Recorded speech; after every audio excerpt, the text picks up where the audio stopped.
There we go. Thank you. Any request to adopt, to modify the agenda in any way? The only thing I had was whether we are approving the November 2023 minutes or the January 2024. January should be approval of January 2024. I think we did the Pretty That's sure the one. copy of the minutes I opened said that they were for November 2023. Yeah, I saw November 2023.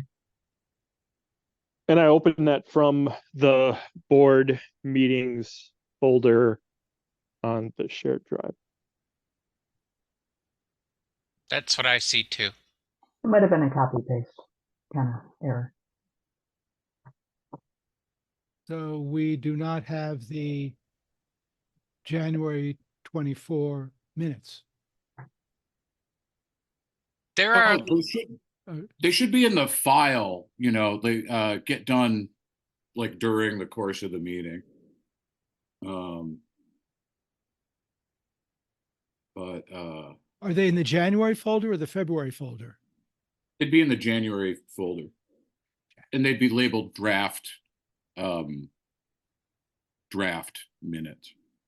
Then it's essentially just the agenda, but with minute notations. I see it. Do people want me to throw the link in the chat, or does everybody have it? Yeah, if you just go to the January.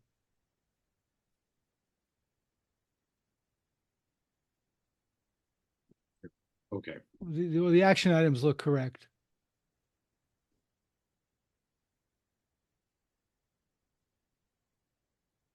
I don't know if it's appropriate to make a motion now, or I think Stu may already have one pending, but I guess I'd like to suggest that we move the draft minutes to the folder of the month that the meeting will be taking place in, that they will be up for approval.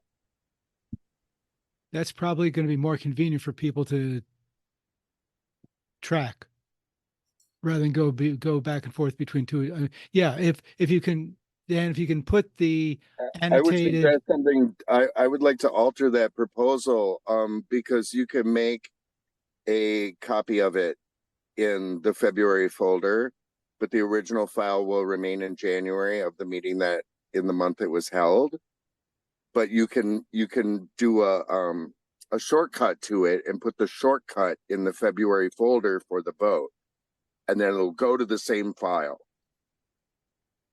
I'm used to navigating from the agenda for the current month and with links.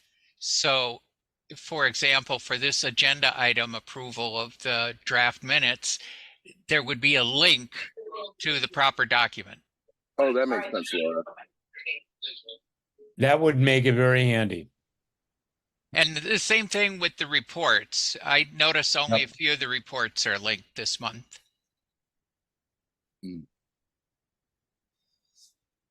Okay, so we have a way to proceed?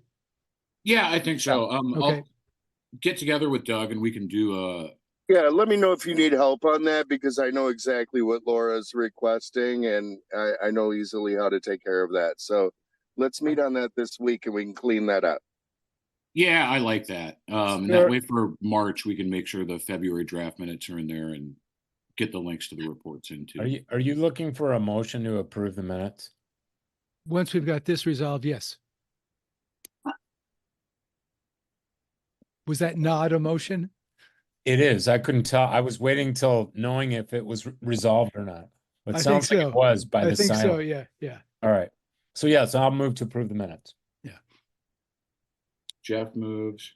Need a second? Second. Any discussion? They look accurate to me. Was that Phil? Dean. Dean, thank you. Okay, then moving on. All those in favor say aye. Aye. Hi. Aye.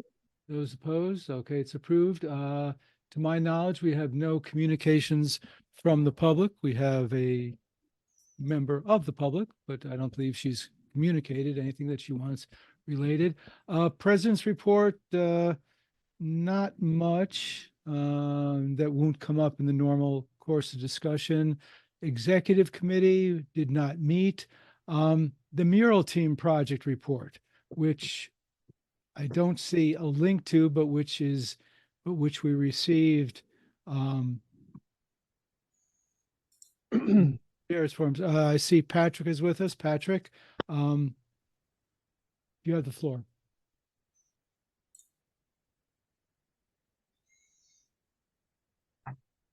Where'd you go? Okay. It looks like he was having trouble getting all the way into the meeting. Okay. Well, then we'll go to the treasurer's report. All right. If you reviewed the financial statements and the accompanying forms, so you saw kind of like what happens in general in the last 4 months of the year. We do quite well. We raised a lot of money in December. And so things are moving along and look good. I don't really have anything of note to report on the finance statements that are different. We can report to you that I've begun to do the reconciliations. I did not get to July. I wanted to go a couple days this week, but I couldn't. But by next board meeting, I should have all of 23 done and be up to speed on the months that are available to me in 24. January will be, February won't, later in March. So I'll have that done, which will be a good thing. The audit is moving along. Another thing, and I hate to sound like I'm the big process guy, I gotta have the right process, but we are going to bring a proposal to you to hire Cass Joy to do a couple forms that need to get done. IRS forms 990 and another one called 1952 that are done after the audit is completed.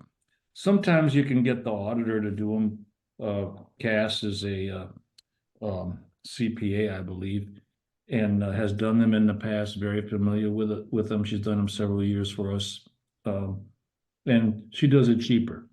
Now, what I could tell you what she's going to charge, like $450, but I think it's better as a process and more formal if we get the actual proposal from her, so that the finance committee can vote on it, and then we'll bring it to the board, and then you can approve it to hire her. So we won't elicit any other quotes. It's just, we already agreed to it, but there hasn't been anything on paper.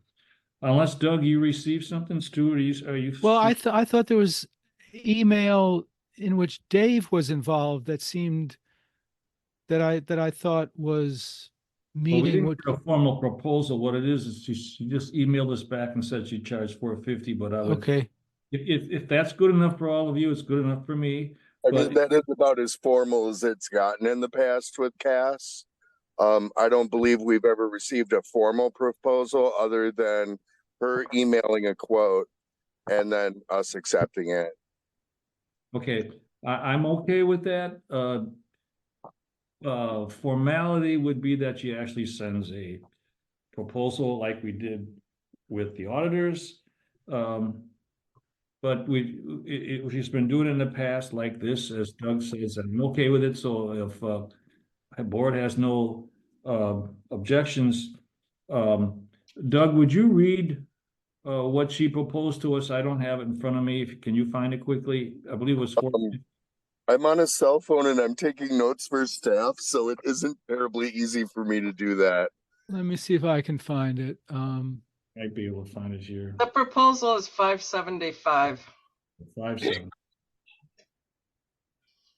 Thank you, Susan, for being on the call. You got those emails too. 575 for the completion. Well, I'll move to you. We'll have to make the motion and second it and vote on it. The finance committee actually did not vote on it. We kind of talked that said we'd bring it here, so this is how I'll do it. I move that we hire Cass Joy to do the IRS forms 990 and 1952 for the price of $575 for audit 2023. I second. And according to Susan's email in this thread, Wegner may have submitted a proposal for $1,200 to do the same thing. So this does seem like a good deal. Okay, is there further discussion on the motion to pay Cass Joy $575 to do the 990 and the 1952? Seeing none, all those in favor say aye. Aye. Those opposed? Okay. And in that regard, just to note that I signed the contract for numbers for nonprofits, and actually the collaborative process improved the contract. I farmed it out for comments to staff and finance committee, and we got a good suggestion from Susan to change the actual scope of services, which N for N agreed to. So that's all taken care of and signed. So thank you, Susan, for that. And thank you, Finance Committee, for that. Anything else, Dean, in your report? I'm good to go. Okay. Anybody have any questions of the treasurer on his report? Seeing none, we will move on, get back to the agenda. I see we do not, Patrick's not yet with us.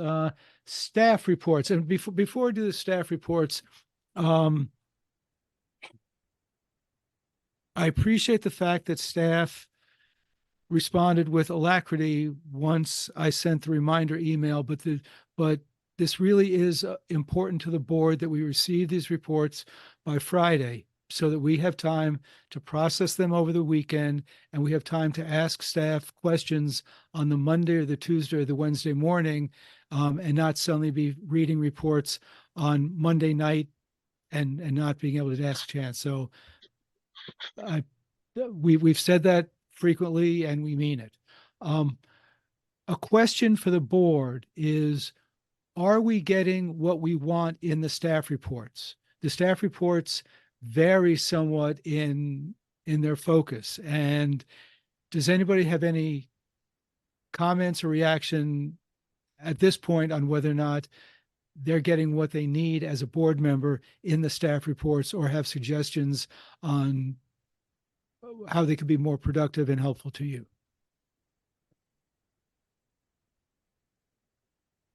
Dean. Yeah, I've been thinking about this for several days now, and I'm not there yet.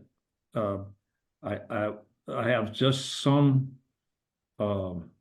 template ideas, simply that a monthly report shouldn't take long. It should just be almost, they should have their own template that they just fill in the what they did on their job requirements this month, and move on. So it shouldn't be something that has to be agonizing or lengthy. I think if you spend time on a monthly report, giving an update on your main responsibilities, shouldn't take longer than an hour. And if there is something special to report, that's different. And we can, should report that, or somehow notify. But anyway, that's, so if they can format their reports so that it's simple to do, they can even update it throughout the month if they needed to. But so that it shouldn't be difficult to get that thing to us on the Friday before the meeting, even when there's the pledge drives going on. This is a requirement. It's important for us to do our job right, and they have to help us. So Okay. that's my only thoughts on it. Okay, thank you. Phil, and then Kai. I would actually go one further than Dean, by saying I would prefer to see the reports formatted in new business and requests for action items. And if there's old business that is still outstanding, the staff can remind us that those issues still need to be addressed. I actually do not really believe I need to know what staff does on a day-to-day basis from 1 month to the next. I assume that I trust that you all have job duties that you are executing, and that's my feeling. Okay, thank you. Kai, you're still, there you go. Yeah, I was trying to figure that out. Yeah. Yeah, I just there's just a few times where maybe some staff members might have more difficulty completing their staff reports on time. I'm thinking like Susan during pledge drive, that like those months are gonna be particularly more challenging. I don't know, Shali, whenever she does like the summer reports. So I know that those formats sometimes work, but there's like periodic things that'll happen during certain months where it makes things more busy. So I don't know if a template's always going to work, just not for every single case. I do like the idea of becoming more streamlined, but I don't know. I just think it's good to keep that in mind, that there might be certain periods where staff members are more preoccupied with other things, and just I don't know, giving them that grace for that time period. Although certain people like Doug and Tom always turn it in on time no matter what. So I don't know. That's the counterbalance. You know what might be a helpful exercise if people go through a couple of months of reports and mark sections that they find helpful and useful and important, and mark those sections that they say, nah, this I don't need to know this, and then see if there's some consensus on our part on what it is that we're after. Because I mean, I think, you know, when I a lot of what our staff has to do relates to how their volunteers are dealing with things. So it's important to us to see, I think it's important to me to see, you know, in Sybil's report, what her volunteers, how many volunteers are coming, how many are going, what does that say anything about the station? Is there anything that we need to know about in terms of a bigger picture? Same with Susan's report. You know, when we see these financial implications of a dwindling listener base, what do we do about it? So, but I think if we each individually went through the reports and marked up what we personally thought was useful and not, to see if there's a consensus, that might be a useful way to proceed. I see that we have Patrick with us. So why don't, if anybody is, Jeff, did you have something on this? You know, I just pretty much want to say that I agreed with what Phil said. I think it is big picture, new things board needs to take action, or at least seriously consider taking action about. No offense, Doug, but I don't need to know that you made the coffee. I mean, it's just a small example. I'm glad you do. I'm really glad you do, but it doesn't, you know, we don't need to know that. Oh, I was more interested in letting you know that the coffee has gotten on a trade out. So it is actually free, and it's a support from Just Coffee. Got it. Like, they're the ones that keep us in coffee. Got it. All right. Anyway, I don't mean to pick on anybody. But I think if you view it through that lens of, we're the board who, I think Phil said it right, trust that the staff on a day-to-day basis is doing a good job. So things we need to know about, might take action, new stuff. We don't want to be blindsided by something. Okay. No, that's really useful feedback, and I'm definitely happy to pass that on to staff members. Cool. Thank you. Okay, then we'll take a break on staff reports and go to Patrick and the mural team project. Okay, thanks, Stu. Let's see, on the team, tonight, let's see, there's Phil, Ryan, and Shali I see there, and the best picture of all is Anna Hams. It is a good picture. Yeah. I wrote a report and submitted it, let's see, I guess Monday morning. and talking about the progress that we've got on the team so far. There's some challenges that we're facing now. There's some good things to report too. I did notice in here, it shouldn't come as a surprise, I'm going to have to step back a bit as the leader on this group, and there's some personal reasons that I can discuss.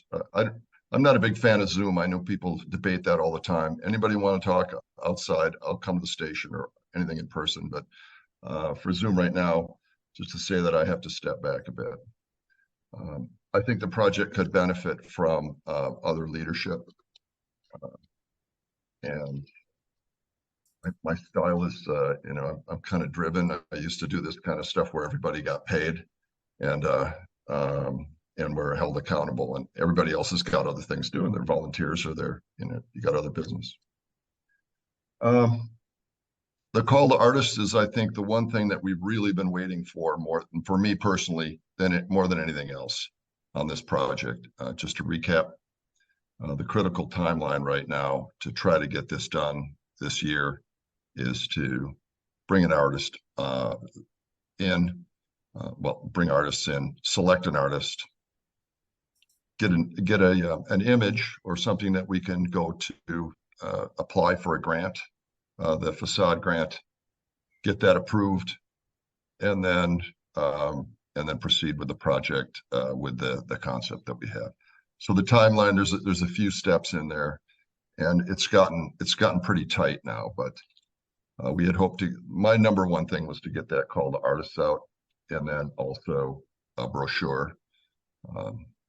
Shali has we've had some problems with some staff or some people, not staff, I'm sorry, but team availability, bandwidth, health, etc. So the good news is we do have some money here that we've raised. We kind of paused that to get some more publicity, a brochure, a website, and to get that moving. And Jonathan has been extremely, Jonathan Cooper, we've got a window where he is still the Bassett representative on the capital neighborhoods. So that was one of the reasons I was really pushing to try to move this to finish this year. It's possible the timeline that we have for fundraising, for developing the art concept, which I think everyone here was going to have something to say about or an interest in what it's going to look like. The grant application writing and the publicity, there's a lot of heavy lifting to do yet on this project. So I think I'll just open it up for questions here at this point. Well, who's going to be in charge? As we operate as a collective, I think that would have to be shared. We talked about rotating this responsibility within the team. And I'm not sure how that'll work, but Jonathan said he'd take a turn. Phil said he'd take a turn. Yeah, I want to be clear that that was only in discussion to reporting to the board. That was not chairing the group. At least that was not my understanding. Living in West Virginia, I am not comfortable chairing a effort to paint the exterior of the building when I physically can't ever take any direct communication. And I think if there's not an individual in charge, it's a recipe for failure. It's a recipe for it not getting done. I also agree with that, Stu. I just myself do not feel. Honestly, I don't think WORT wants someone living in West Virginia to be the face of this effort, because that means that there will never be a person anyone in Madison can look in the eye and ask questions or shake their hand or have any real contact.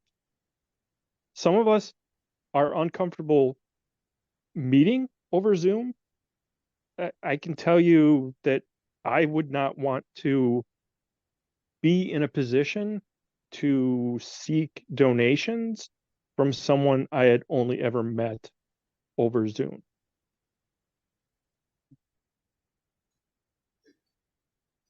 I agree with Phil. And besides, nobody can make anybody who's a volunteer here anyway do anything. My question really for Patrick is, because just looking at it from the board, I'm not going to assume operating as a collective can't work, particularly because I'm not inside the collective. I've never attended one of your meetings. I just hear your reports, which to me seems like lots of progress has been made. Maybe not quite as quickly as you'd like, but I see it moving forward pretty well. So my question is to you, and I'm looking for a very honest answer with you stepping back. And like I said, as a volunteer, step back. That's your choice. There's no big deal. I mean, but do you see a challenge of this project succeeding? I don't mean challenge, it's challenging, but I mean like insurmountable challenge if we don't have someone quote unquote in charge? Or do you see it like, hey, no, I think this collective works pretty well and we just need somebody to rotate to report to the board, which I actually did hear Phil say he would do, which I think is fine. It's different to be the face of the group versus the chair or someone who just gives a report to the board. Any committee member could do that. I think from the standpoint of, well, okay, first of all, I agree. I've been pushing on this project for 2.5 years. We did not make the progress we needed to since we met with the city, the facade group. We have not made that progress. Based on our track record, I would have to say that we're not going to make it in 2024 either. So if we stick with the plan that we have with the grant, I won't go into the reasons why I have to step back, but frankly, yeah, without some, I think a go or no go might be a good decision to wait until we got the artists, or solicit that, or if this is the decision to table this, I think I could wrap this up and package it up and we just set it aside until we get somebody. But I personally can't shoulder all of this on my own. I've jumped in on the fundraising, the art concept. There's so many creative people here in this organization and people with artistic talent. I can't represent that. We need other people to really do that. Dean, okay. Dean, whoa. The only person recognized is Dean. Okay. Patrick, thanks for your work done on this. It's been impressive. And to remind us all, Patrick was on the board when this started. And now there are no members of the board on this committee, which doesn't mean that it won't work. But I think this is pretty sobering development that perhaps if there is someone on the board or someone that will volunteer to champion this thing,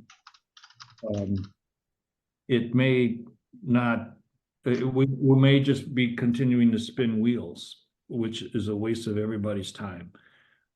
So this, I think maybe right now we have a board dilemma here, is that maybe someone on the board should be leading this, or at least on that committee, to report back to the board, so that we can be more apprised, more up to date, more Susan, will you turn your thing off? Like I keep hearing clips or whoever's doing that, someone's emailing or something. But I can't, I think as a board, what Patrick is relaying to us unspoken is that I think we have a decision to consider here about either one of us stepping up and taking the chair of this, or have a discussion about delaying this. Okay, thank you. Jeff? So two things. One, I do think a board member should be on the committee. I'm a little confused because I thought Phil was on. And so I Yes, think yes. the member is. He was, but his objections I think are relevant about. Oh, no. Board member he is on this it doesn't mean necessarily board members leading it. I feel like I don't have a clear picture. I don't know if Shali has input of whether or not this project really needs to be put on ice, or whether there is just a matter of inserting, and I don't put this in a small, just a matter of inserting one or two more people, perhaps in a leadership role. I might be considered, I'm not an artist at all, but I might consider, I'm stepped off the DEI committee, and so I'm only on one committee. I'd be willing to be part of it. I'm not volunteering to chair it because I'm not going to come in and chair a committee I've never even attended, at least not right away. But I'm certainly open to that. But if people think that who are on the committee or go to the committee, like Shelley I know is involved, that no, it needs to take a rest, well, let us know, please, as a board. We need to hear that. Shali, can you share your perceptions and your thoughts with us? Sure. You'll have to excuse me. I lose my voice really quickly right now. Well, the mural committee met last week. We talked about an updated timeline. I take full responsibility for not producing the materials in time for the original deadline. But right now, today is actually the deadline for the mural committee to provide feedback to several things, including the call to artists that will be online, the application, the brochure, and the press release. The creation of those materials is, I think, a good thing. And I mean, we were set to launch those this Friday, so that would be quite a turnaround to do if we wanted to put this on ice 2 days before we launch it publicly. So, we didn't talk about, we talked a little bit about timeline and whether this was achievable in 2024 at the meeting, but we didn't talk about Patrick stepping down or kind of who might want to fill this role. I've asked Tom and Aaron to join the mural committee, and they attended the meeting last Wednesday. I was also planning to step away from the committee, or at least take a less active role, because we have 2 other giant projects coming up in the next couple of months. That said, I think we're all overthinking this a little bit. We have a timeline laid out. I'm making a calendar so we all stay on track. I have to pull it up, but in Friday is the goal to release this application. We call for artists. We have the money to pay them, even if that's as far as we get. If we have finalists down the line, we pick those in mid-March. We already have that stashed away. And then the goal is to have someone picked by late April.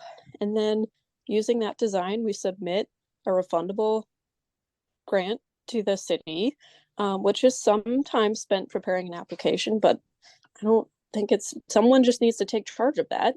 But I don't think I think we get caught in this kind of existential mission creep. But if you look at what we have banked, Jonathan and Patrick have done a fabulous job fundraising. We have $6,000 already, who, by the way, we've promised them that this will be done by 2024. So if we don't move ahead, not sure what to do with that money. But I think we do need additional support and a project lead. I'd really prefer that person not to be myself, but I don't think that this is going to consume your whole life. And Patrick might disagree because he's been the chair and his best knows, but I do think it's somewhat achievable. And you know what? If we move ahead, we'll probably, end up somewhere in the middle, right? We'll probably not get everything we want, but these things need to happen. And we kind of have a unique momentum and opportunity at this point, and commitments to external organizations. So we've talked about this thing a lot for 2 years. Would love to see it sort of just happen. All the groundwork has been laid. But someone from the board should probably step up, and I know you're all very busy people, so there's the road.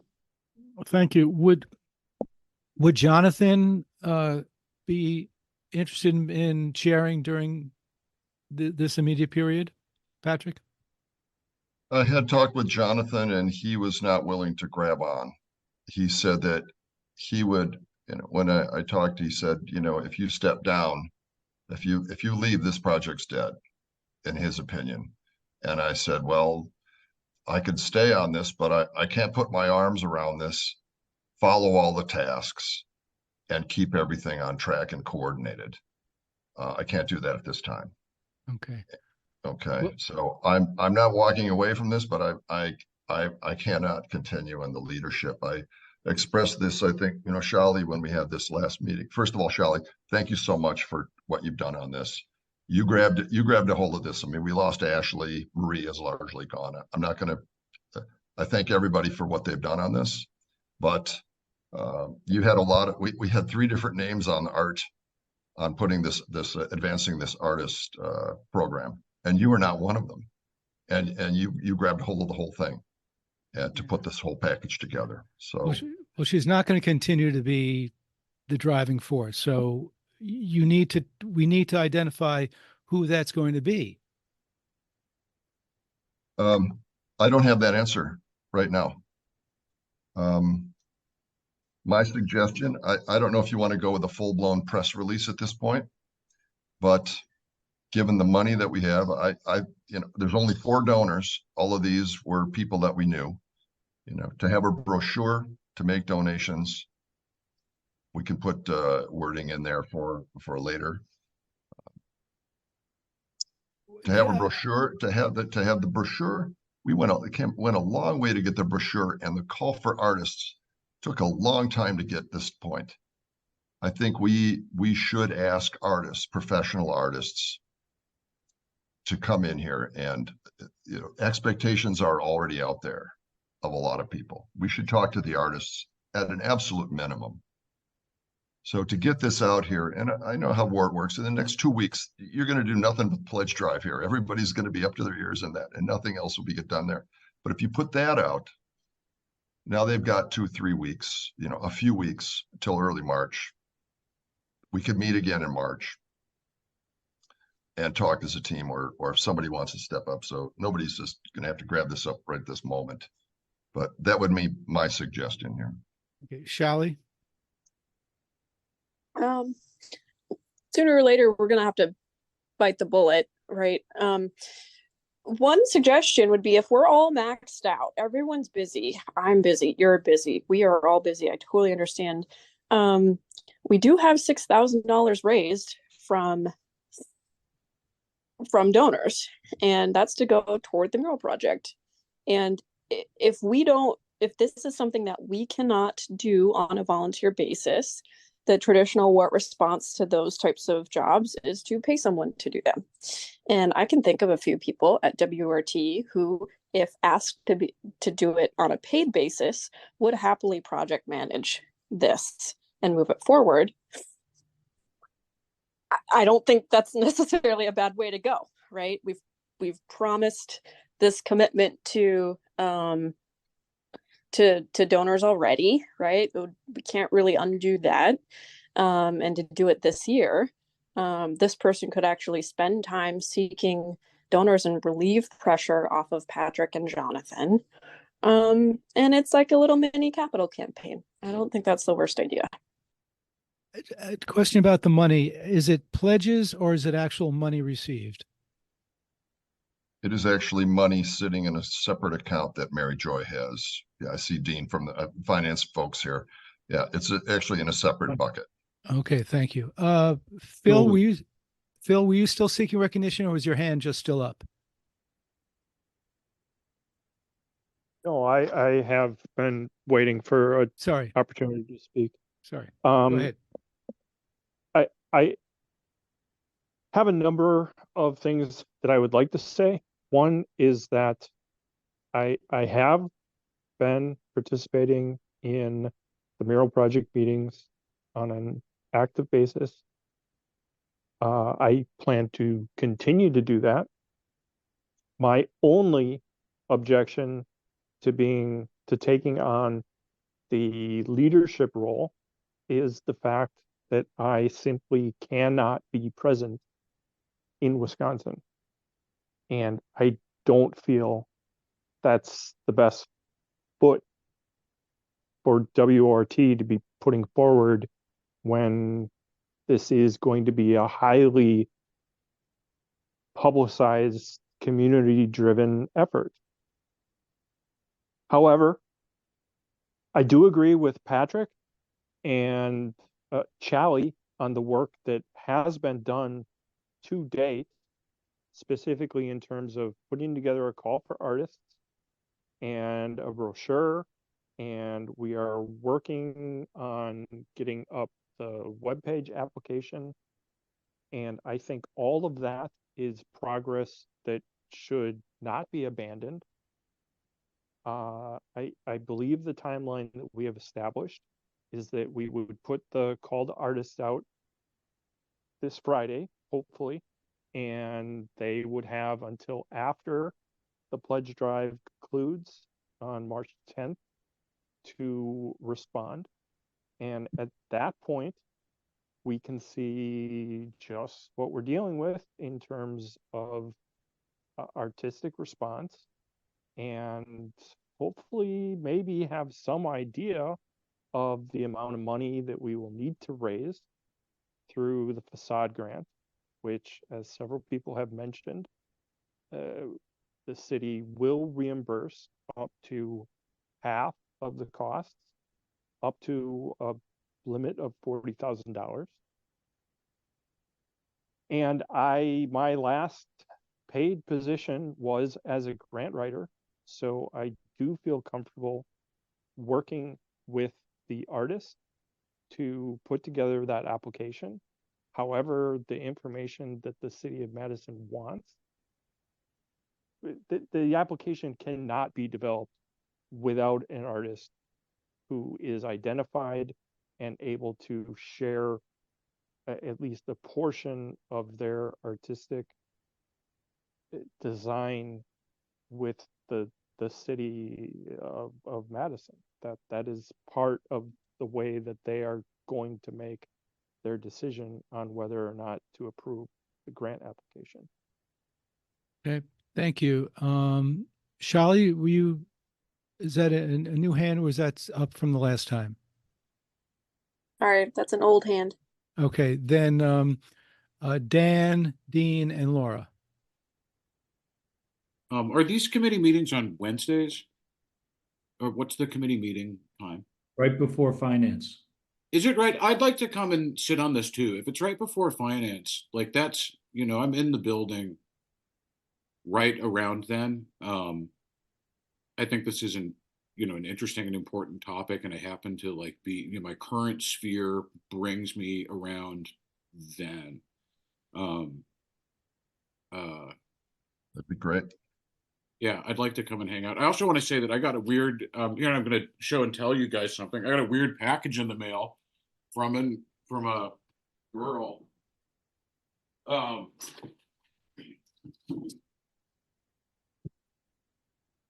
So I don't know if you can see this, but this came just a little bit ago, and she sent this framed stuff from the Wisconsin State Journal, and it's a headline that says, "Her love of public art enlivens her hometown." And this is an artist named Jill Talarchik, and she did the side of the mural's called Riding Waves, and is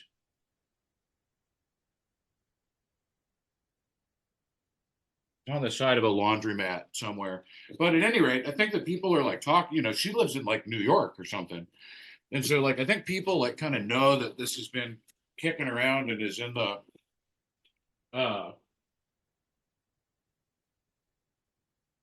works and everything. Like, I think that there's a good buzz, probably more of a reach than we realize, surrounding this project. It's not like Madison has totally sick murals all over the place. And our mural is going to be equally sick. And I'm, very, very excited for it. I think there's a lot of promise in this whole thing. And I'm so impressed with what everyone's done. I don't know if we need like appointments to this committee, but I'd like to show up and be around. Okay, thank you. Dean and then Laura. Yeah, I was similarly thinking the same thing, Dan. Jeff has volunteered to join this committee. They meet right before the finance committee meets on the second Wednesday of the month. I'd come too, so there'd be 4 board members there that we could put the leadership question on the agenda of that meeting, and then we could get there'd be enough board members there to get a good sense of where the committee's at, where the next steps are. I don't think we should stop anything today. If this stuff is scheduled to go out Friday, let's get it out. We're not making any decisions to stop anything tonight. The meeting with 4 board members there in March, we'll come back and report. The mural committee can come back with a pretty decent report where enough of us will be there to get a good sense of what's needed to see this through. So I think that's the step we should go. Okay, thank you. Laura? You're muted.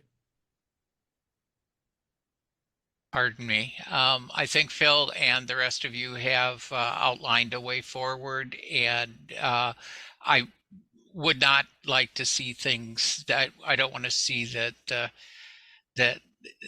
progress is stalled in any way on this, especially since we've got all this money put away.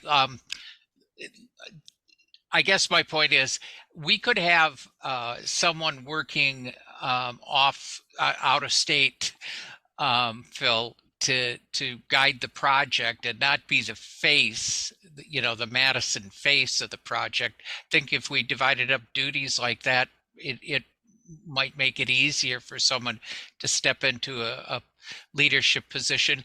Whatever it is, I think that this next meeting will give us some guidance. I don't think that the board has to make any decisions tonight other than follow through on the commitments that you made to attend the next meeting.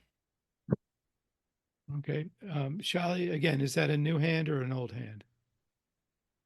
Well, this one is new. Okay. I think one immediate decision to make is if I'm sending out a press release to all arts organizations and media contacts, who do I put as a contact person for the press release who can both speak knowledgeably about this project? I mean, I don't, we didn't get a chance to discuss it at the mural meeting because, so. Yeah, we did not get a chance to discuss this, and in passing the document around, that was a big question that you flagged early on. We haven't looked at I think the first I saw the press release was in the package that you sent out. Is it possible to send out the call to artists without the press release? Well, how would you publicize the call to artists then? I wasn't really sure on the actual process here that you need. Okay, well, so I have a document of arts organizations and contact, in which I think I also shared. It's in that mural folder. Yeah. So that's a press release in and of itself, even though it's a targeted group, right? You want to market to these organizations that there's an opportunity for gainful employment, so they can distribute to their networks. I think Mark was also going to look at that and add contact information. But then, once you make something public and we have this page on our website, people are going to start asking questions. And, we kind of know that the fundraising process of this is we want to have as much money raised by the time that we submit the reimbursable grant, which ideally is in like April or May, because these funds run out.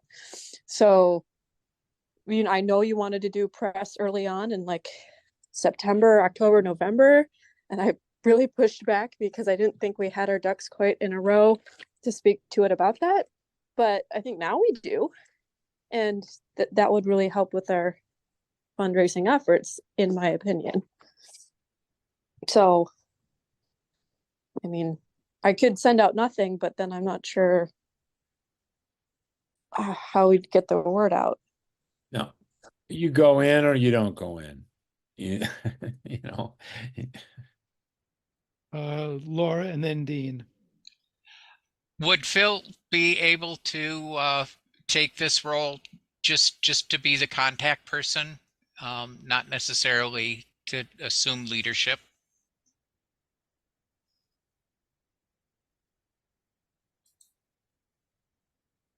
Sorry, yes, I was typing yes into the chat. I am willing to do that. I just don't think that I should be the chairperson of the effort. I really just find It's that fair. difficult.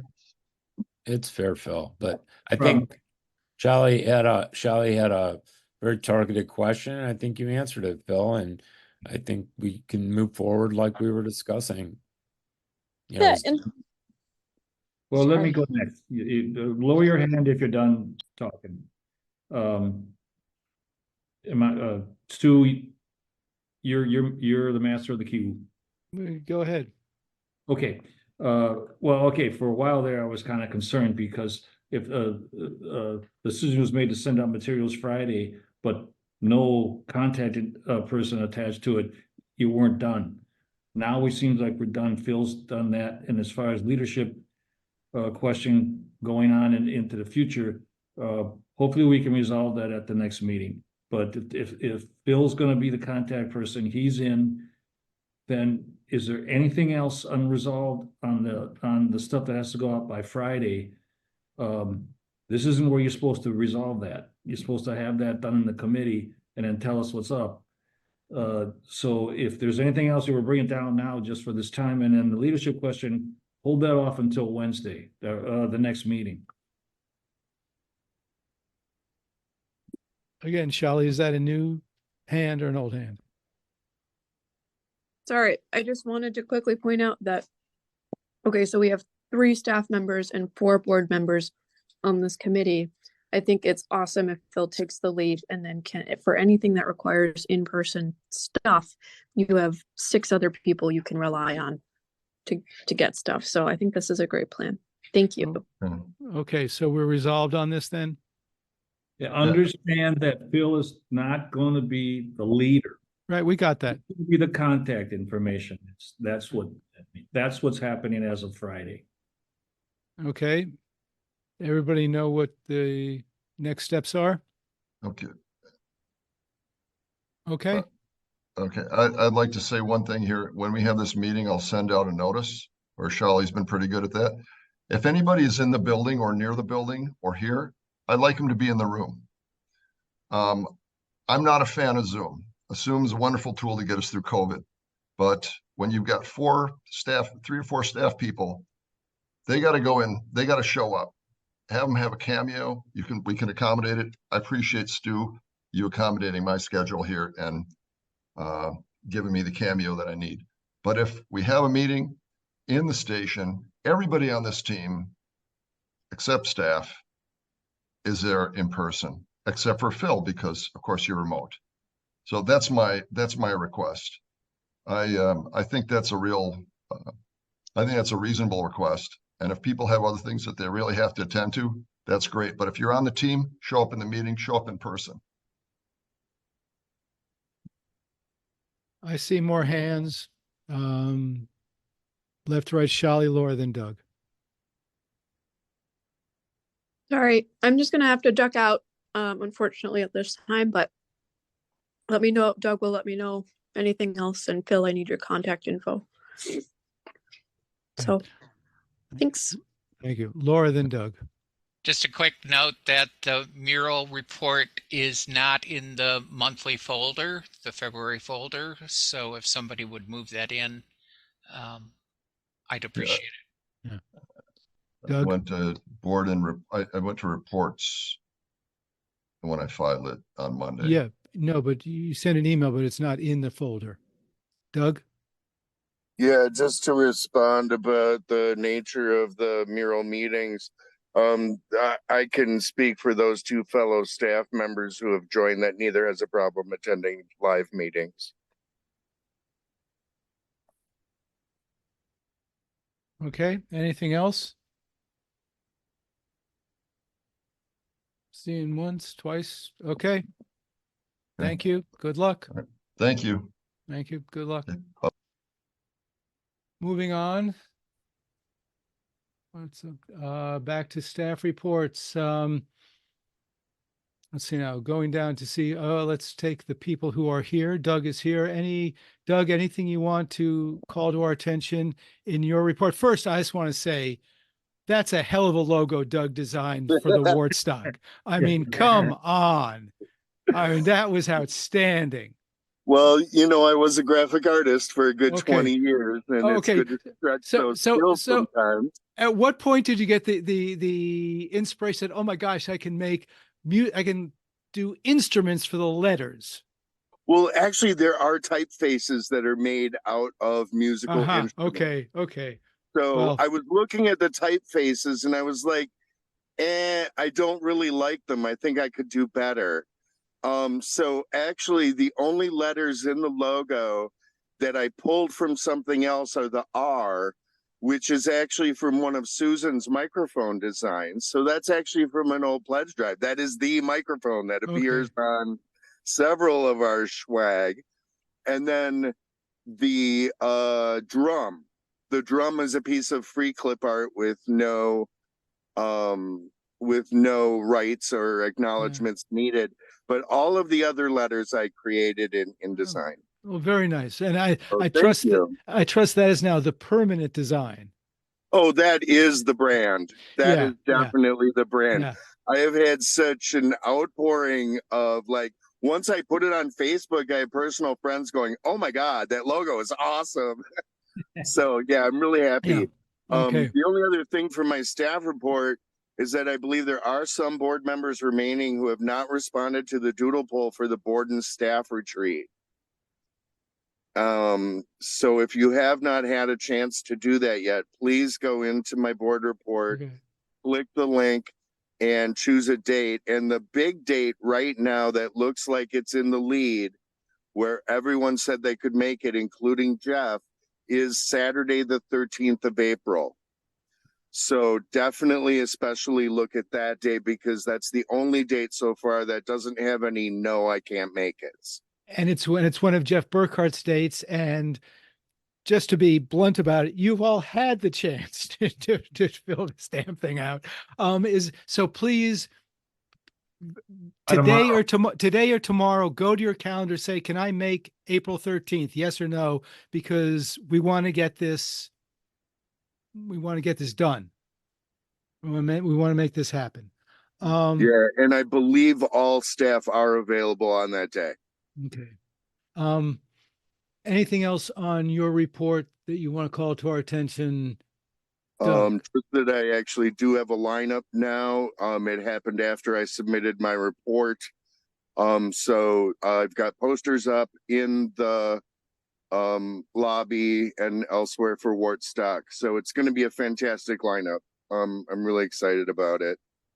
And also quite a savings over last year. So I'm definitely trying to rein in the cost of the event wherever I can. And we got some incredible talent that at a much lower stipend than some of the bands we've had in the past. Nothing against Ugochi. She was fabulous, but she was expensive. So we reined it in a little bit, but I think it's still really going to be a huge draw. So yeah. I'm very excited about Wardstock this year.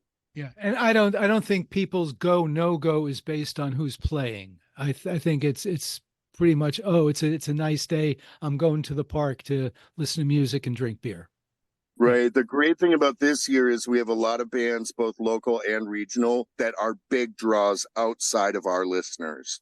Oh, right. Okay. So I think it's going to be a perfect opportunity, especially with the increased PR that I'm doing this time, and really getting into the north side.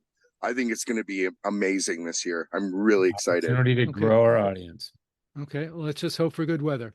Okay, any questions of Doug on his report?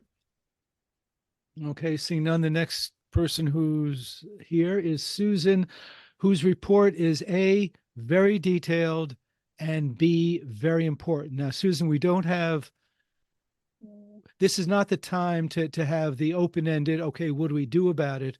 But briefly, what thoughts do you have on what our next step should be in responding to the report and the concerns about a dwindling that our young listeners are not filling out the roster as we lose old listeners?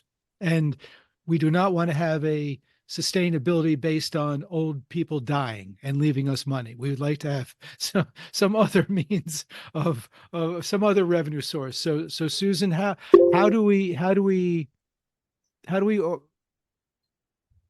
focus what our next steps are? I think that looking for myself, I've been looking at some models of, for instance, the bookstore business, which I was very much a part of, was hit by something similar with Amazon. And it was like, what is the reason people go to bookstores?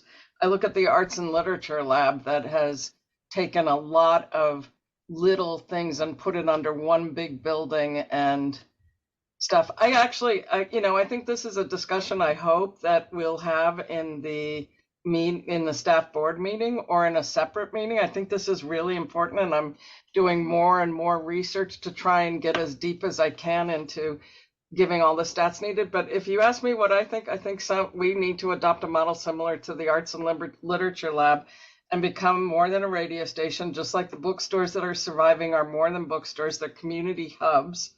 Arts and Literature is a community hub for artists, writers, poets.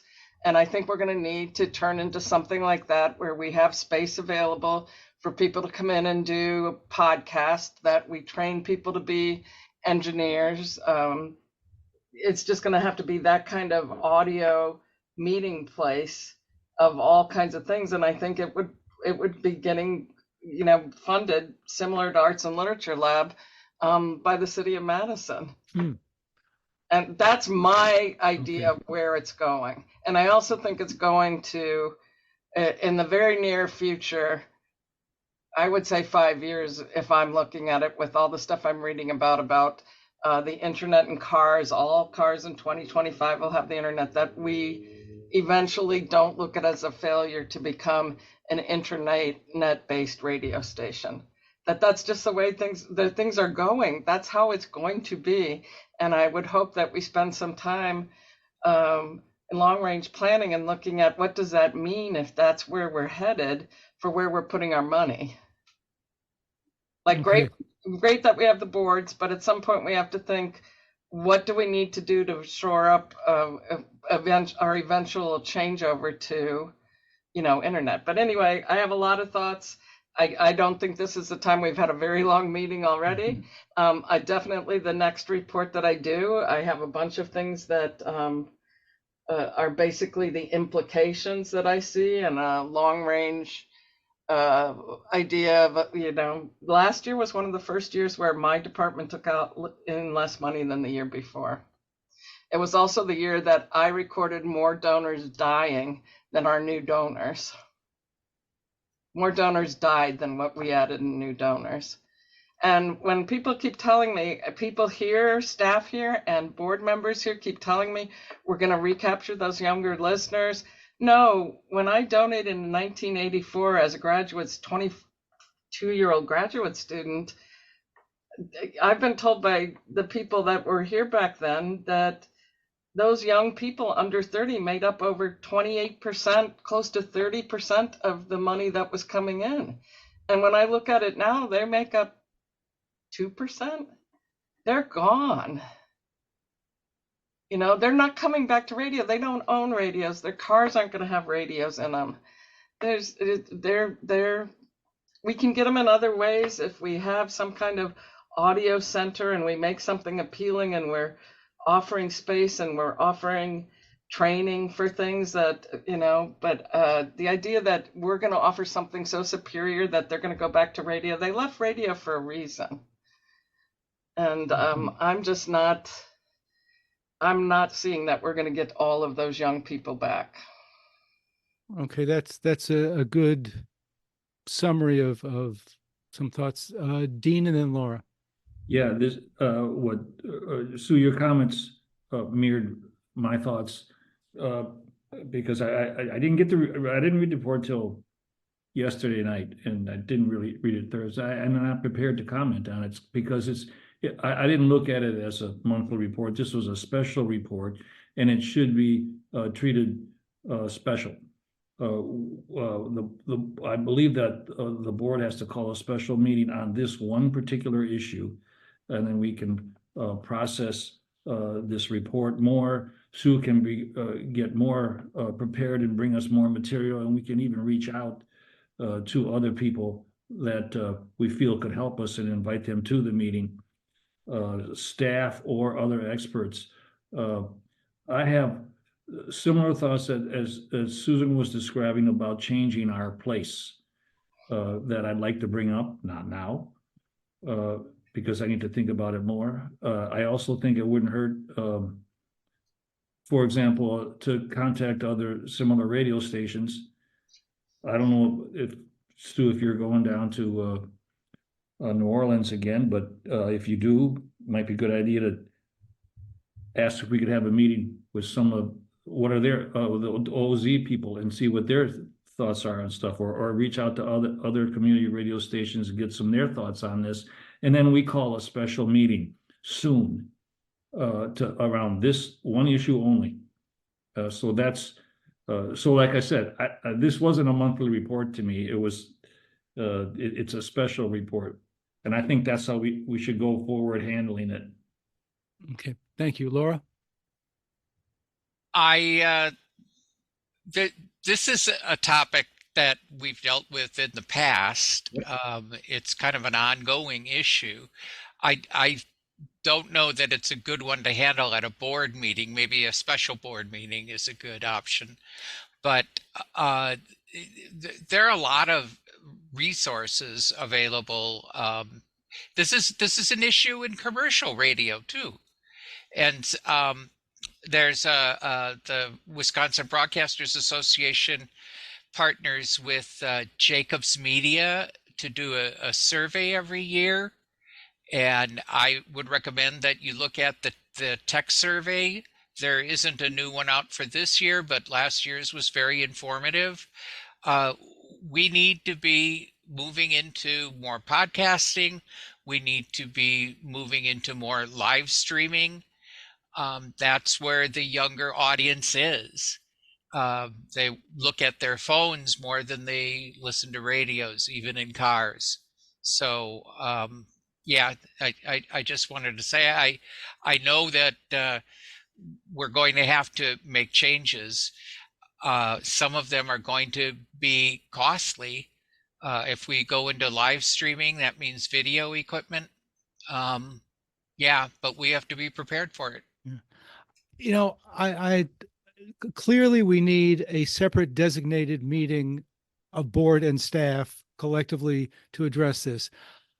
I think it's a different meeting than the retreat. I think the board staff retreat is to focus on board staff relations. And this is something that we may have some outside people come in. We may have, I think it's a different meeting. And I think in terms of the timing of it, we're trying to do the evaluations. We've got a pledge drive. We've got evaluations. We're going to have collective bargaining before too long. I think this probably something starts after June. I don't think, I mean, if people want to suggest that we could get it together and have a meaningful session prior to that with everything else that is coming up, okay. But I think that may be a legitimate time frame for us to put together a really productive meeting at which we had some legitimate things to discuss. But I think this is something that we'll have an executive committee meeting to start fleshing this out. And maybe Doug, you might want to come to that meeting. And so we can have it be collaborative from the drop.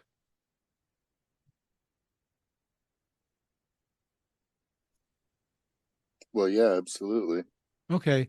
So why don't I think we've identified an existential issue that is not going to hit us over the head tomorrow or next month, but it's something that we have to start planning for. And I think we will do that. Kind of like Jeff's suggestion actually is that we just devote the end of the retreat to it, the very end, to formulate a game plan for that second meeting after June.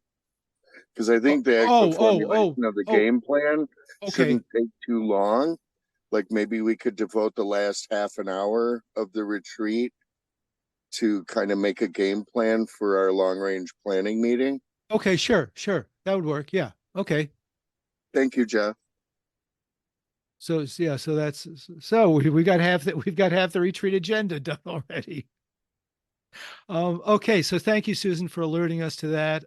Anything on a more immediate basis you want to remind us? You want to renew your request that any board member who can to volunteer and do a phone answer shift if they're at all free on that Saturday. Anything else, Susan, that you want to call to our attention? I am concerned about the DEI, and maybe that'll come up in other places. I have made sure that the approved copy of the board approved copy of the survey is now on a hidden page on the website and can be at any point brought live, and volunteers let them know that they can take it and it will be completely anonymous.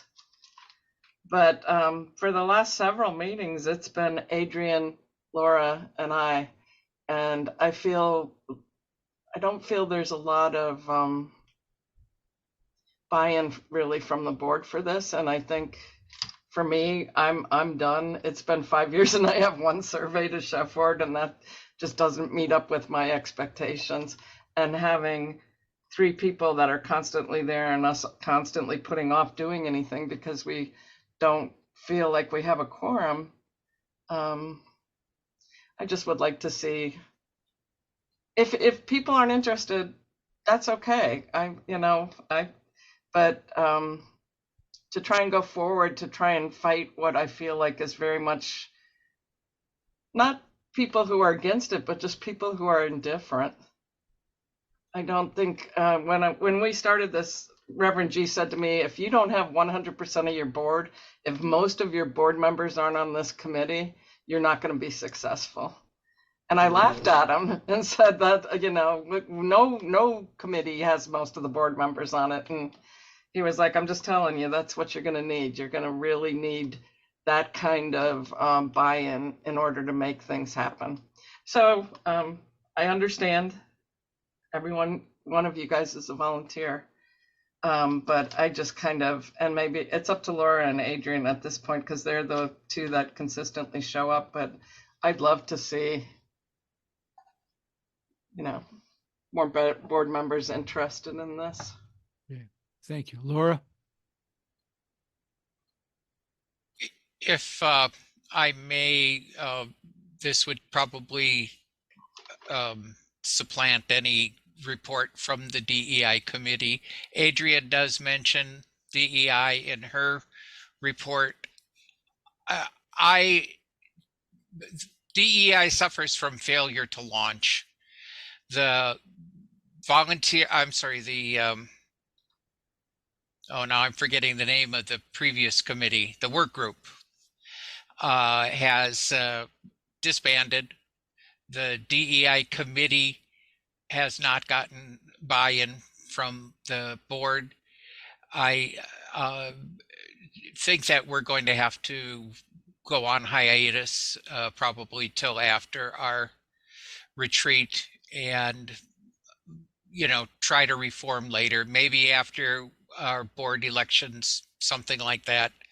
If there's no interest, then there's really no committee. So I think that that's really where we're at right now. And yeah, like Susan says, if there isn't any interest, fine, let's move on and maybe try again at a later date.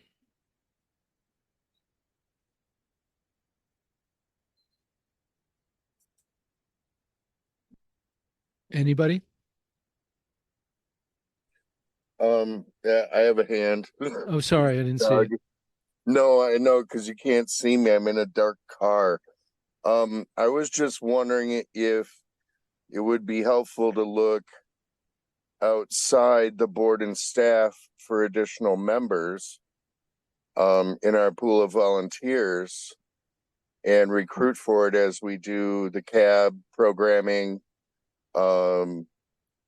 There's a labor radio one running right now. There's a her turn one running right now. Would the committee seek assistance from volunteers outside these two bodies? May I respond quickly? Yeah. Certainly, but we need buy-in from the board first, possibly some buy-in from the staff, but the board, I think, is required for a successful DEI integration at the station. And failing that, I just don't see, I don't see the, any way forward. So I think the first thing we need to do is to get a board interested in this. Thank you. Phil? Yeah, Laura, I just want to say I would definitely participate and be interested if you guys decide to keep going.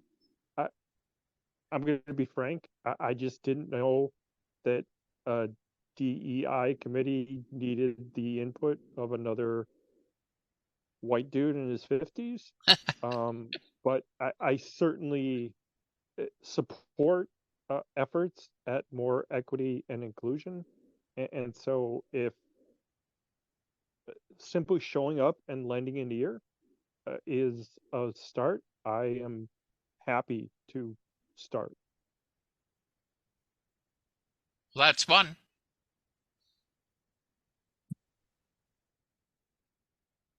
It would be nice if we had someone to chair it who was a member of a protected class.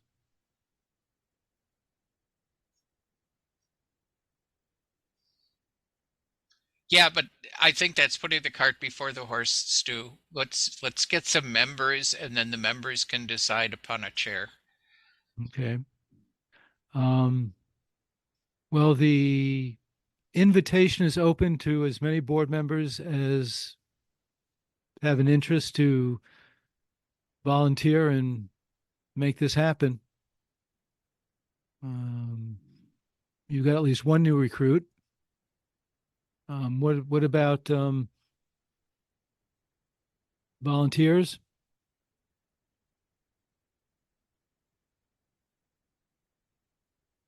And volunteer, I mean, you know, station volunteers, people other than staff or board. Well, as I said before, we can go further afield for membership, but buy-in from the board is what I was looking for to begin this, you know, to as the basis for our committee. Yeah, it's. I think it's really important. Susan mentioned Alex G's comments, you know, from several years ago. I just think it's really important that a board, no matter how it's constructed, you know, what its constituents are, I think it's just really important to have buy-in from the board. Dean? Yeah, Laura, I think your comment about failure to launch is spot on, but I'm a little, I'm not quite sure what happened to the survey. There was meetings and meetings where we heard about the survey's almost done, now it's done, and now it's, and then I thought it was supposed to get distributed, and then we kind of lost, like, we didn't get much reports on it, and then so I'm not sure how to respond to this now, because I don't know. We need to perhaps re-energize and restart it. But is the survey going to go out? And Susan said it was sitting on a page that not ready yet, or can you tell fill us in on what's the progress with the survey? Is it are you going to send it out? Is it ready to go? And should it? I think that would, Susan explains that in her report. I think that it's ready to go, but I mean, it needs to be distributed. I think Tom said he can distribute it. It would need to be tabulated and analyzed. I think the DEI committee, although since there is no committee, basically, I can't speak for them, but I think that that is something that a new DEI committee might be able to do, is to analyze the results of the survey.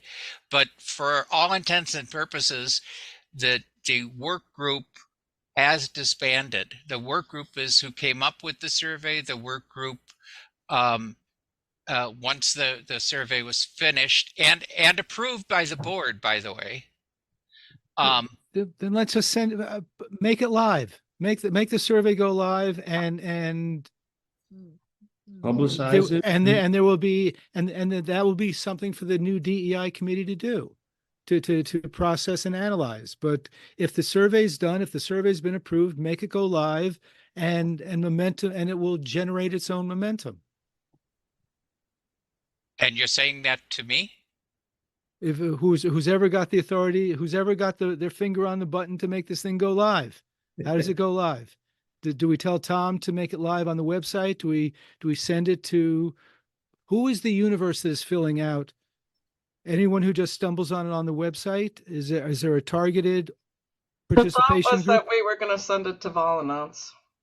Okay. Saying there's a survey on the website, give them the link, because we're not publicizing it to everyone in, you know, all our listeners or something. Okay. Only people who have the link, you know, you can't search for it on the website. Okay. Is there any reason not to do that?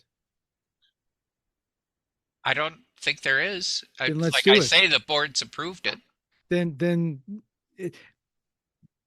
make it so. Okay, in the previous discussion, Yeah.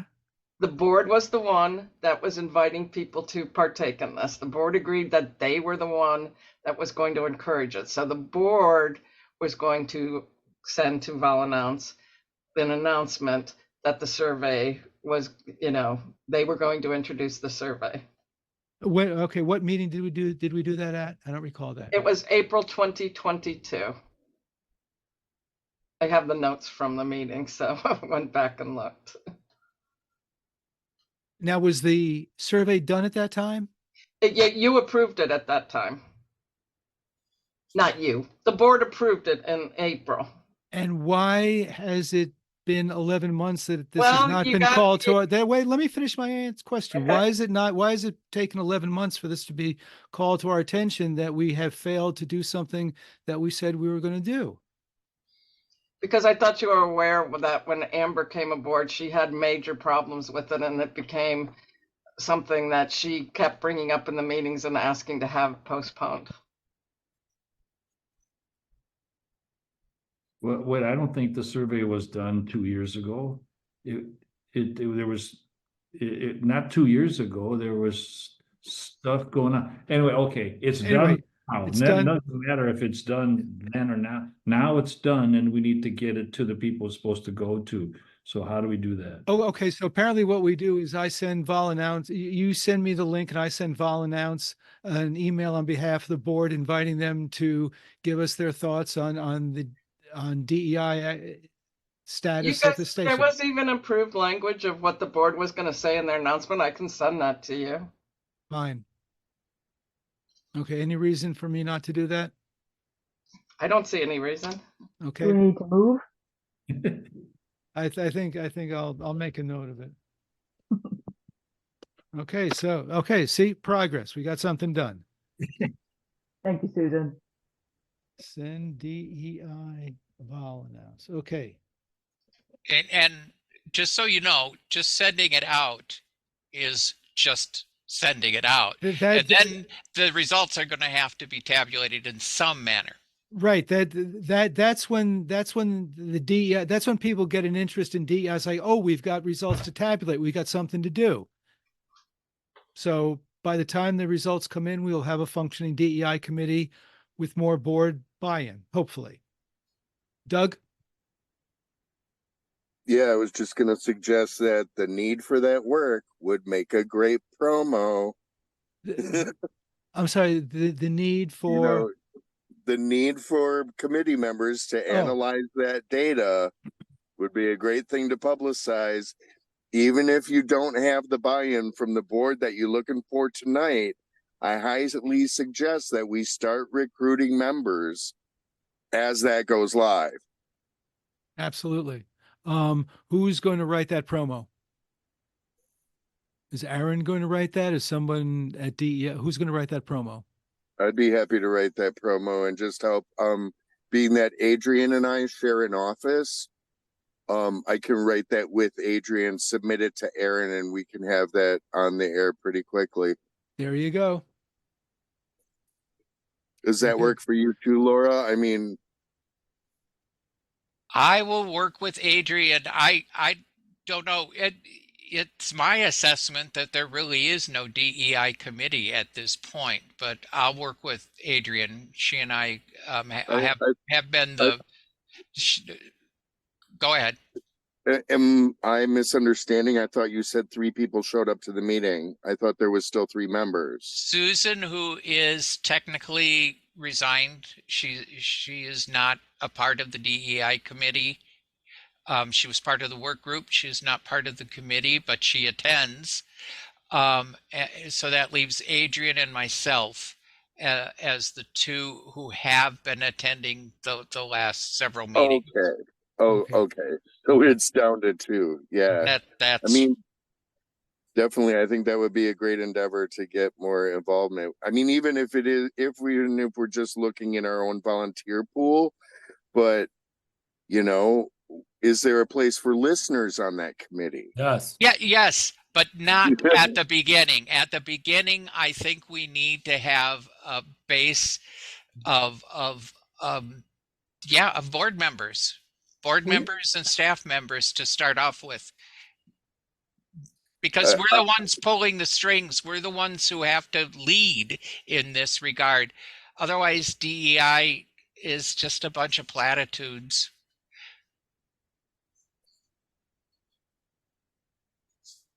To me, I see it the other way around. That if it's community driven, it's more honest rather than if it's top down by a bunch of white people, frankly. Yeah, everything I've read and everything I've studied on DEI says that it's a top down thing. Has to be top down.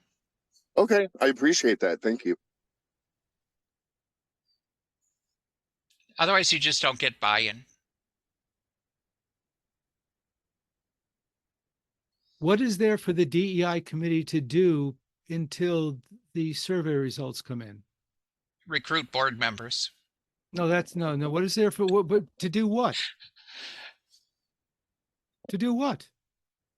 What are you asking a board member to do in this period before this information comes in? Elect a chair for the committee. To do what? What is there for the committee to do until this information comes in?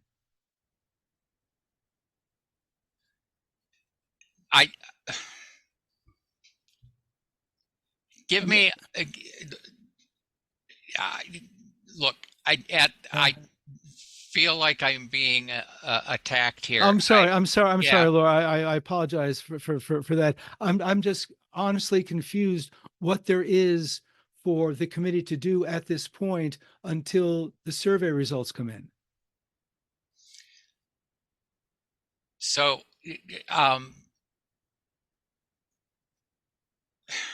can I jump in for a minute, Laura? Please. We were looking at a lot more things than the survey. We were also looking at getting some education on microaggressions. There were a number of people.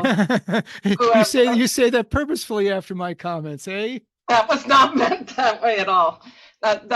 Hey, I'm not talking about aggressions. I'm talking about the microaggressions that a number of people have identified to us that happen routinely around the station, according to people of different religions, different ethnicities, different, and we were wanting to get that off the ground.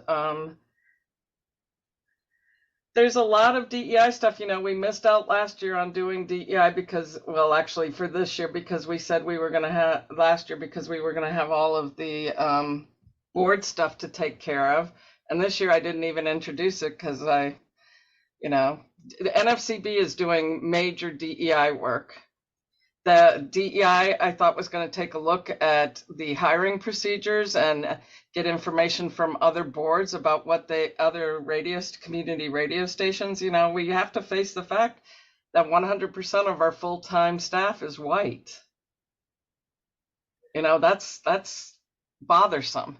We were going to also work on the fact of how do we encourage more minorities to come here. The open door policy isn't an open door policy as far as minorities are concerned. How are we going to work on that? Those were all concerns of the DEI committee. Increasing the diversity at the station, because it's one thing to say that you're going to give the news for people that they never get their stories told, and it's another thing to actually get people in here to tell their own stories of their own communities. Thank you, Susan. There was a big list of things that we were going to look at. I'm sorry to put you on the spot like that. Laura, I could before I'm officially done, I can send you all the things that we've talked about in the 5 years I've been on the DEI work group. There's plenty of stuff to do. It isn't a question that we're in such good shape with DEI that WORT doesn't need to look at it. That's not accurate. Okay. Laura, I do apologize for it's okay. I should have been more prepared for this, but no, I wasn't. Yeah, no, it's I sometimes do that. I apologize. Anybody? Okay, so where we're at is the survey is going to go live. We need we've got at least one new board recruit through Phil. We need more board recruits. And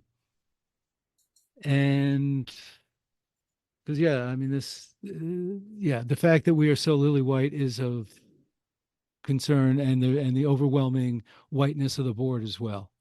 Now in the employment, in our defense, employment wise, the last two hirings that we made aggressive outreach efforts. I mean, we did an exceptional job in terms of where we were recruiting.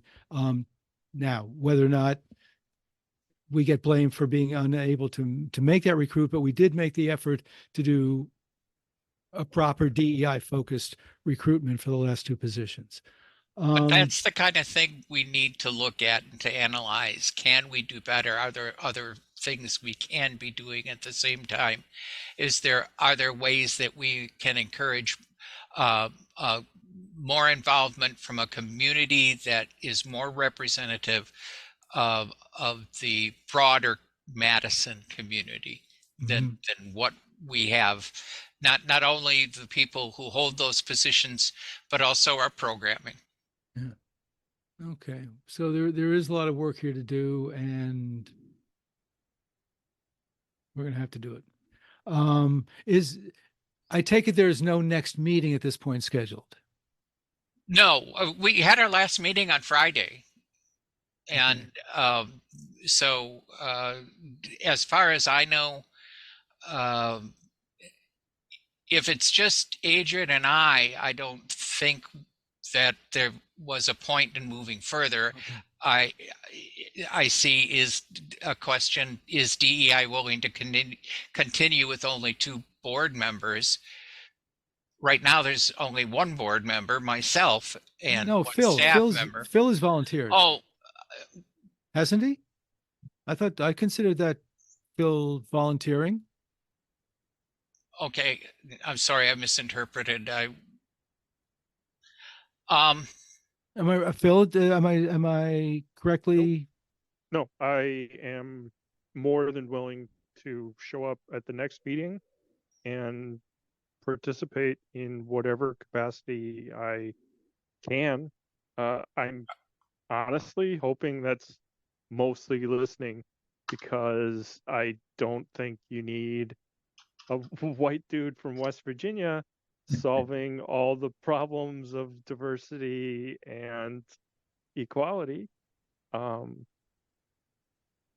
that's just my smart ass. The truth is that if we're relying, between staff and the board, full-time staff and the board, we're talking about white something. You're either a white dude or you're a white woman. Yeah. I mean, I've only been on the board for 6 months, but it is my sincere hope that when my 3-year term is open, I have identified someone who does not look like me to take my place, or at least apply for it. Well, Phil, all I've ever seen of you is a tumbler, a drinking tumbler, so I don't have a clue what you look like. Anyway, I understand what you're saying. I'm actually a we got the point. So I will check with Adrian and see how willing she is to move forward with Phil's help, and then we'll get back to you. If so, we'll have a meeting, and that will report on next board meeting. How's that? Okay. So that's where we're at on DEI for this evening. Okay. Moving on, I have no idea where we are on the agenda after that. Yeah, sorry. It's okay. No, it was Staff important. Staff reports you did, Doug, and mine. Yeah. Anybody have any questions or comments on any of the other staff reports for staff who aren't here that Doug can take back for us? We do have one action item under Adrian's report, is to confirm Katie Sticka to the Community Advisory Board. I don't know if you got it in time, but I did send around her application. And as Adrian said she's exceptionally qualified and she would be an excellent addition to the cab, but it needs our imprimatur. So I hope people, if they haven't had a chance to read the email, which I think I sent maybe 20 minutes before the meeting or so, but we'll take it on Adrian and my advice that this is a good confirmation. Dean? I'm on the cab meeting. I will second Adrian's, strongly second Adrian's assessment of our new member. She brings a lot to that group. Okay, then actually you're going to make the motion. I will move to accept, refresh me her name, Katie Sticka. as a member of the cab committee. And that doesn't second. require a second because that's a committee. Oh, was it the committee? Oh, if it was the committee recommendation, then it didn't even need a motion. Is a cab committee? I don't know. The cab is bringing us to the board. There you go. Okay, so any discussion on Katie Sticka on the cab? Seeing none, all those in favor say aye. Aye. Aye. Those opposed? Okay. The other reports I thought were very informative and had generally good news about them, so that was encouraging. DEI we've discussed, policies and bylaws did not meet, but will. Personnel met. A brief report. We got 100 out of Doug. Is the volunteer base more or less 300 to your knowledge? Boy, I believe so. Okay, because we got 115 responses on that volunteer survey of their supervisors, which I think is a awfully good response. And I'm not going to go into detail, but the overall sense was very positive.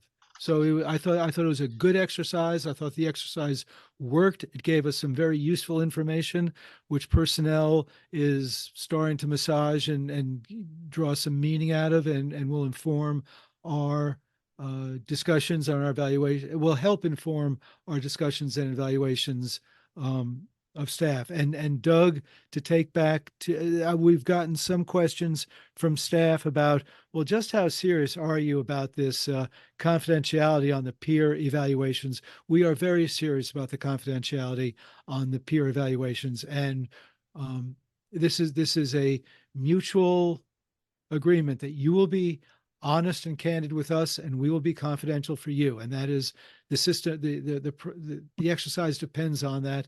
And I just hope everyone understands and believes that and operates under that principle.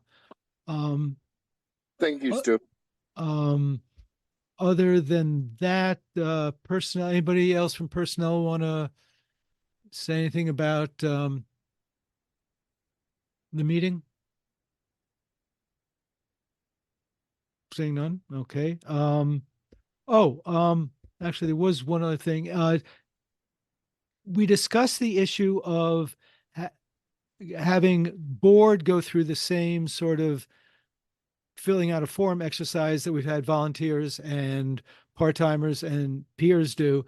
What do people think about either A, actually filling out one of those forms, or B, just making more general narrative comments on the staff with whom you've had what you regard as meaningful and informative exchanges?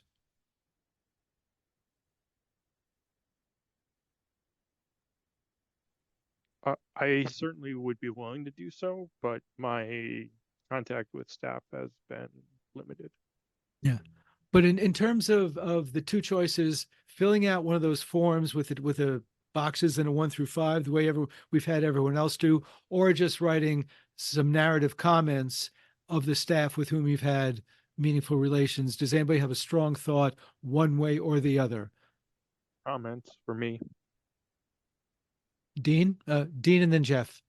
Our thinking here was that under our board staff structure, the board supervises and evaluates the staff. And we can ask volunteers to fill these forms out, and then to, well, what about us?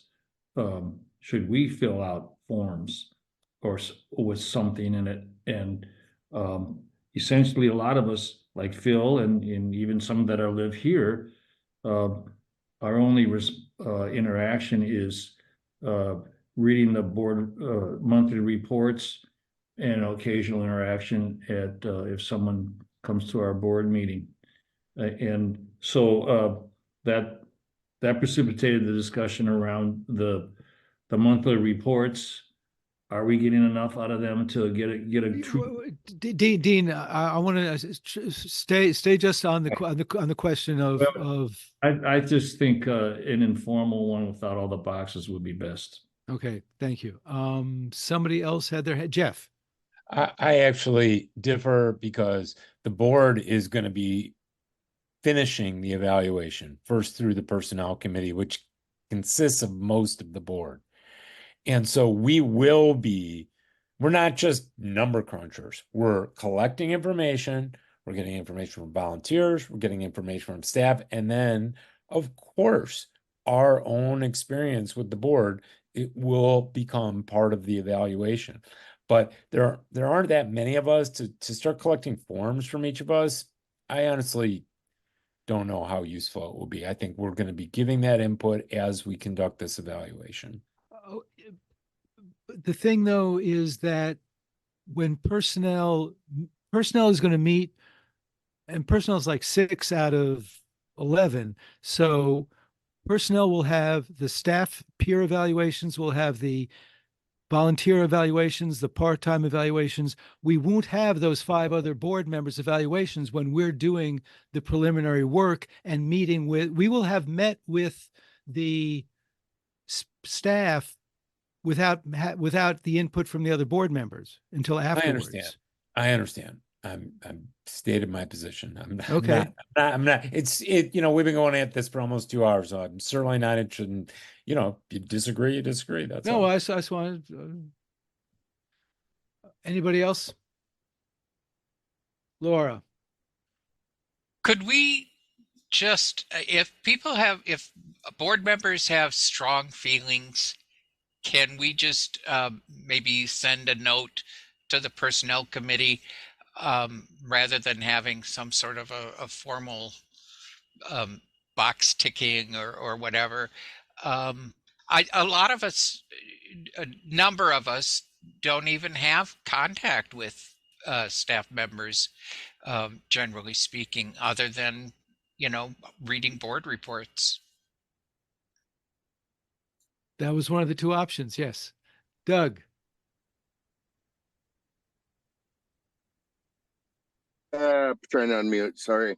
No, I was just going to say that I do believe that 6 of us already do fill them out, because I have to do one for all 6 of my coworkers, and 5 of you are volunteers and have a volunteer supervisor, who you should be filling one out for.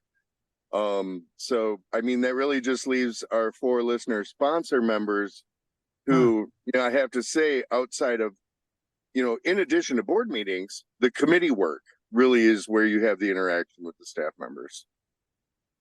So, I mean, you feel there's something out of committee that you need to comment on, then yeah, but I think we're kind of covered.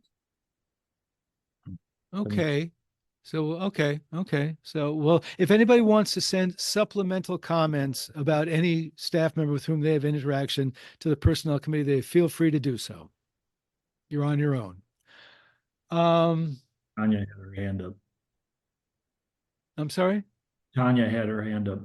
I think it's important to invite board members who haven't had a chance to do this sort of interaction to do so if they want to, whatever way. So yeah, I think what you said just now, Stu, is spot on.